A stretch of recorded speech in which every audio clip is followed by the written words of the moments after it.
Good morning everyone. Today we will start next remaining two method, vertical seating method and sheet piling method. We have already seen in previous lecture three methods of timbering and strutting. Which are three methods? Box sitting, stay bracing, runner system, and today we will see vertical sitting and sheet piling. Okay, we'll start vertical sitting. Basically, what is vertical sitting? It is similar to the box system.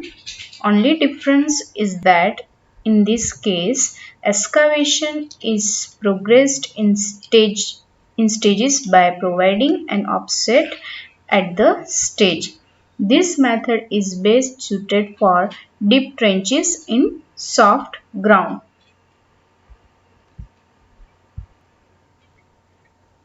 Okay, this is the diagram of vertical sitting. Vertical sitting कहाँ पे use हो रहा है? Particular deep trenches मतलब जहाँ पर depth ज़्यादा है, जो भी हमने एक्सकावेशन किया और वहाँ पर एक्सकावेशन का जो डेप्थ है वो बहुत ज़्यादा है, क्योंकि वहाँ पे हार्ड मुरूम अवेलेबल नहीं मिल रहा है बेस लेवल पे. ओके, वहाँ पे ऑलरेडी सॉफ्ट मुरूम है, सॉफ्ट ग्राउंड है पूरा. तो वहाँ पे जो डेप्थ ज़्यादा होने के कारण आपको वहाँ पे क्या करना पड़ेगा? साइड्स में वर्टिकल सिटिंग प्रोवाइड करना पड़ेगा. Okay, so these are all the vertical sitting in sides in the excavation in the trenches. You can see here, you can see in image, these all are vertical sitting, and this is the wells, this is the strut किसको support करेगा? Wales को. Wales किसको support करेगा? Vertical sitting को. Similarly यहाँ पर भी क्या वर्टिकल सिटिंग में आपने ऑलरेडी पढ़ा, it is similar to the box system. Only difference is that in this case excavation is progressed in stages. Stage में आपको प्रोवाइड करना है, स्टेज में ऑफसेट देके, ईच स्टेज को ऑफसेट देके प्रोवाइड करना है. पूरा वर्टिकल सिटिंग ये पूरा ऑफसेट दिया है ना, यहाँ पे देखो, यहाँ पे एक ऑफसेट दिया है, यहाँ पे फिर से वर्टिकल सिटिंग प्रोवाइड किया है. ये दोनों वेल्स है जिसको सपोर्ट कर रहा है, और ये स्ट्रट है, स्ट्रट सपोर्ट कर रहा है वेल्स को. स्ट्रट एंड वेल्स सपोर्ट दे रहा है पूरा वर्टिकल सिटिंग को. तो सिमिलर है, बॉक्स सिटिंग जैसा ही है. इसमें सिर्फ डिफरेंस इतना है कि ऑफसेट दे के पूरा ट्रेंचेस में वर्टिकल सिटिंग प्रोवाइड करना है. ओके, नेक्स्ट मेथड है टिम्बरिंग एंड स्ट्रटिंग का लास्ट मेथड है seat piling. Okay, what is seat piling? Will see. Sheet piling. This method is progressed under the following situations. First, if depth of excavation is more, मतलब excavation का जो depth है वो अगर ज़्यादा है तो हम क्या प्रोवाइड करेंगे? Seat piling. ठीक है. नेक्स्ट है if subsoil water is there. Next, if width of trench is wide and large. Second situation क्या देखा? If subsoil water is there. Third one is width of trench is wide. Trench का जो width है वो अगर wide and large है तो हम क्या करेंगे? ये मेथड का यूज करेंगे. Next, if soil is loose and soft. Excavation किया, 1.5 मीटर डेप्थ तक हमने एक्सकावेशन किया, उसके बाद भी हमें हार्ड मुरूम अवेलेबल नहीं है बेस लेवल पे. ठीक है. Soil is loose and soft, then this method will be used for this situation. In this method sheet piles are driven in the ground mechanically. Directly आप आपको ये टिम्बरिंग एंड स्ट्रटिंग मतलब sheet piling directly आपको driven नहीं करना है। क्या करेंगे, ग्राउंड के थ्रू मैकेनिकली डायरेक्टली क्या करेंगे, ग्राउंड के अंदर मैकेनिकली पूरा ड्राइवन करेंगे। Okay, now the next topic is tools and plants used for earthwork. Excavation के लिए और टिम्बरिंग एंड स्ट्रटिंग के लिए और डी वाटरिंग के लिए हम कौन कौन से टूल्स एंड प्लांट्स यूज करेंगे, तो वो हम देखेंगे। Spade, tools and plants used for excavation work. Number 1 spade, 2 पावड़ा, 3rd pickaxe, 4th crowbar, 5 rammer, 6 wedge, 7 boring rod, 8 sledgehammer, 9 basket, 10 iron pad, 11 line and pins।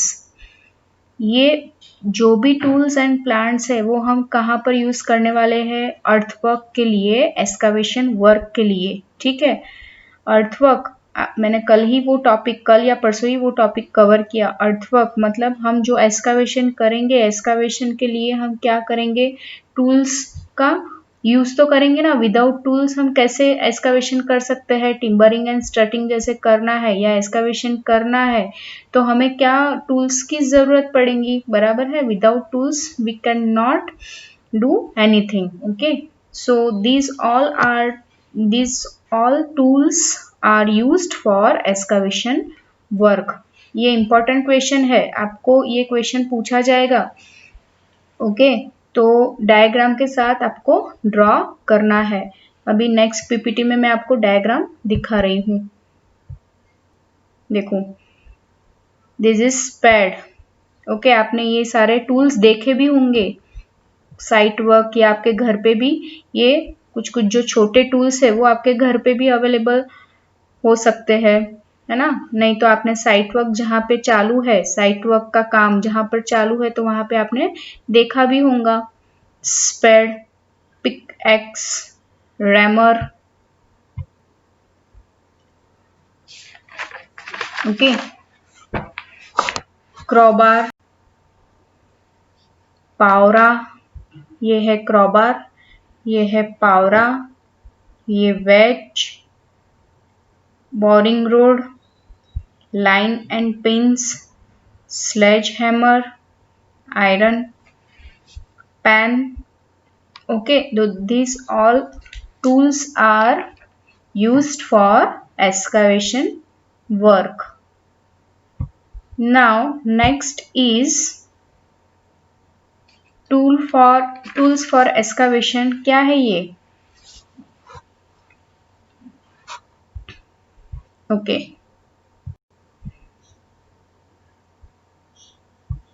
Back trench हो excavator, back trench हो excavator.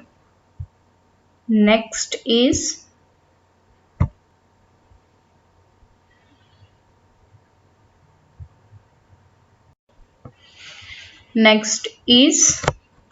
Dragging excavator. Dragging excavator का क्या used है, used for digging foundation trenches below operating level.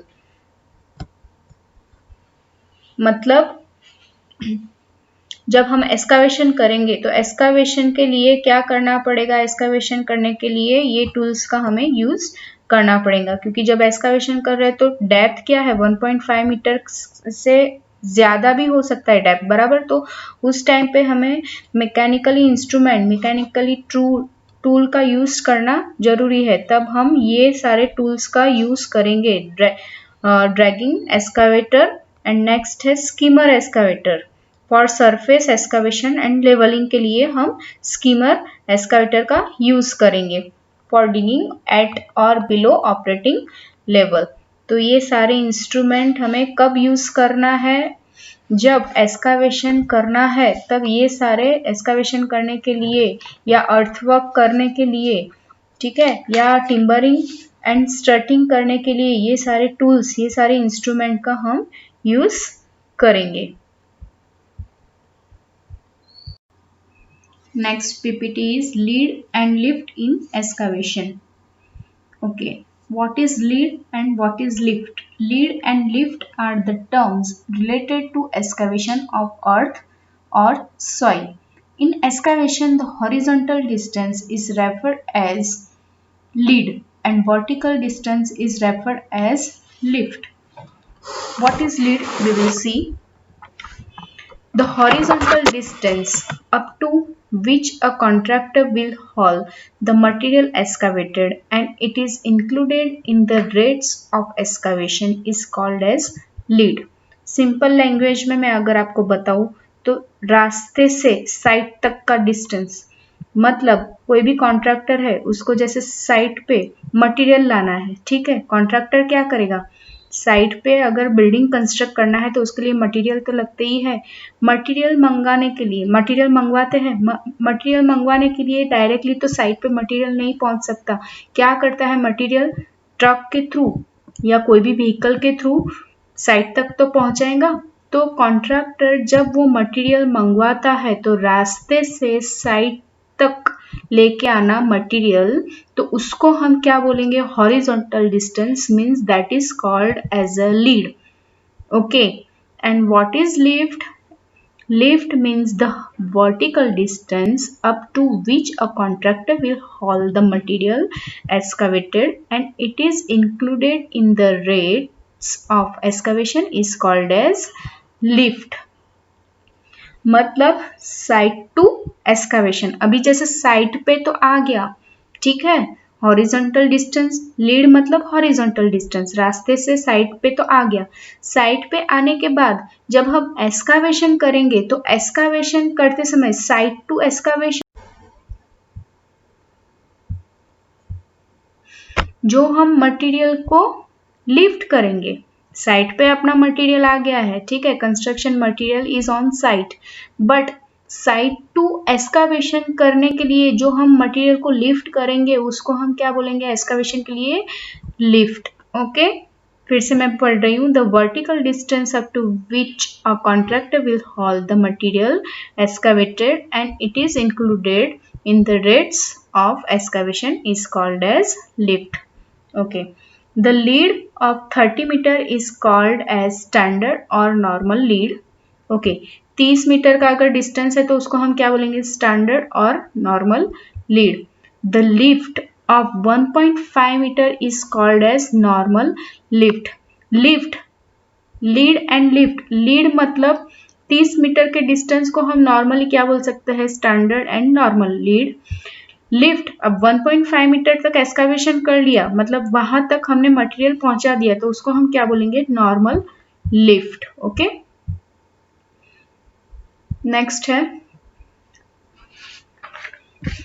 A separate measurements are taken for every 30 metre lead and for every 1.5 metre lift. Okay, a separate measurement, 30 metre lead और 1.5 metre lift के लिए separate measurement लिया जा सकता है। Next, for additional lead of 30 metre and lift of 1.5 metre the rate shall be different for every 30 meter lead and for every 1.5 meter lift. So initial lead and lift for earthwork is 30 meter and 1.5 meter respectively. Okay, so these are the lead and lift in excavation. Next session में हम foundation start करेंगे, unit 2 का third topic, unit 2 का third topic ये वाला, job layout हो गया, earthwork हो गया। कल हम क्या स्टार्ट करेंगे, foundation, and it is very important topic. Foundation बहुत ही इंपॉर्टेंट टॉपिक है, पूरा ब्रीफ में देखना है, टाइप्स क्या है उसका, मेथड्स क्या है उसका, सैलो फाउंडेशन में कितने टाइप्स है, डीप फाउंडेशन में कितने टाइप्स है, ठीक है, तो वो हम पूरा ब्रीफली कल स्टार्ट करेंगे। कल मीन्स नेक्स्ट सेशन में। Okay, thank you.